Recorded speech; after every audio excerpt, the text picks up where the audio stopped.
be talking about things that is happening to us in this country, things that is happening around the world.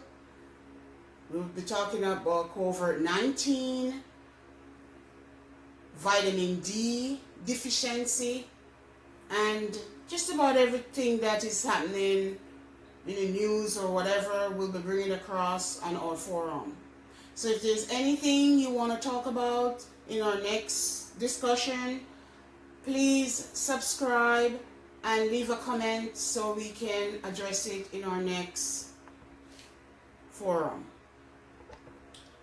Yeah, we're going to start talking about vitamin D.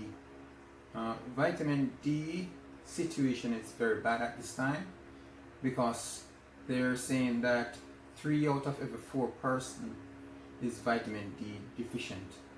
And there is a research that states that most of the people who die from COVID-19 virus is vitamin D deficient.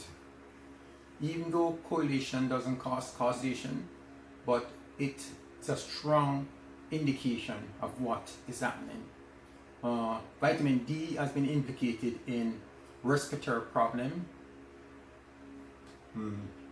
dementia,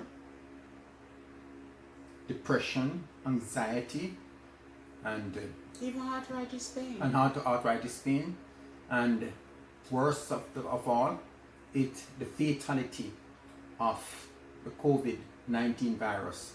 Or there's a strong link between vitamin D deficiency and COVID-19. fatality. Yes. So fatality. with that said, I think that it's important for everybody to make sure that their vitamin D is up to par. We all know that brown skinned people will absorb vitamin D from the sun slower, a lot slower than a lighter colored skin person. So don't avoid the sun. The vitamin D go out in the sun is a sun vitamin. It's supposed to be free. Yes. Well, people in Africa or where they live close to the equator, they can absorb as much as 10,000 units from the sun every day. I think the international unit recommended for us now is 1,000 IU, and that is far too little. Okay. All right. There's another topic that we want to address is whether we're going to get another stimulus check, and we are hoping that we get it because there's a lot of us home and we're not working. There's no work for us to go back to, and there is no. We have our children home from school because now it's summer, and we have to provide for them because some of us don't have a backyard to go into, so we have to provide activity inside of the home for those children. And we with what we get before from the stimulus check, it's not enough to not even pay our mortgage or some of us rent, and we have to eat. We don't have a job to go to.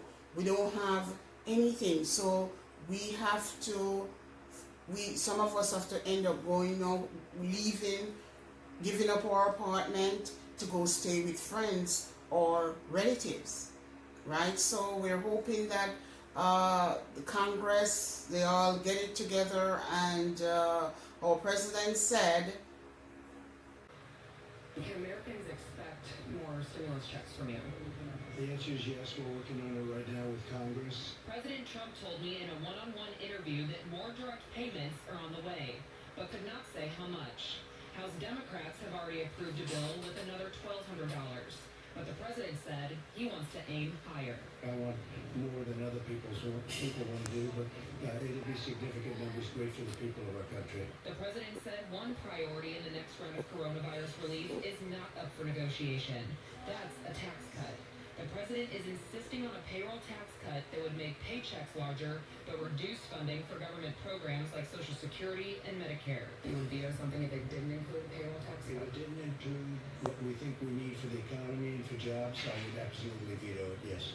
vitamin D deficiency in brown people explained. Reputable people in France saying. a significant correlation between low serum vitamin D levels and mortality in COVID-19. In other words, what they're saying is if you look at all the cases of COVID-19 that have been documented, you can find a correlation. So people with higher levels of vitamin D have lower mortalities, they're less likely to die.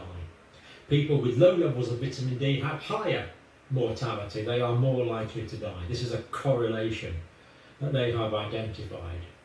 Doesn't prove that it's causal, but it's a correlation. And this phenomenon, generally, the French medical authorities are saying, follows a north-south gradient. So in southern places where it's sunnier, then there tends to be more vitamin D. But this isn't quite always true, because the Nordic countries, so Finland, Sweden, Norway, for example, they use a lot of vitamin D supplements.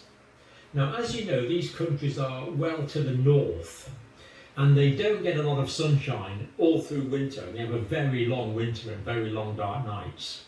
So, I don't know, probably about 10 years ago now, the authorities in these countries realised, and the community health people in these countries realised, that a lot of the population of 60 who are diagnosed with COVID-19, they should have a blood test to determine their blood levels of vitamin D, to see if they are deficient in vitamin D in their blood.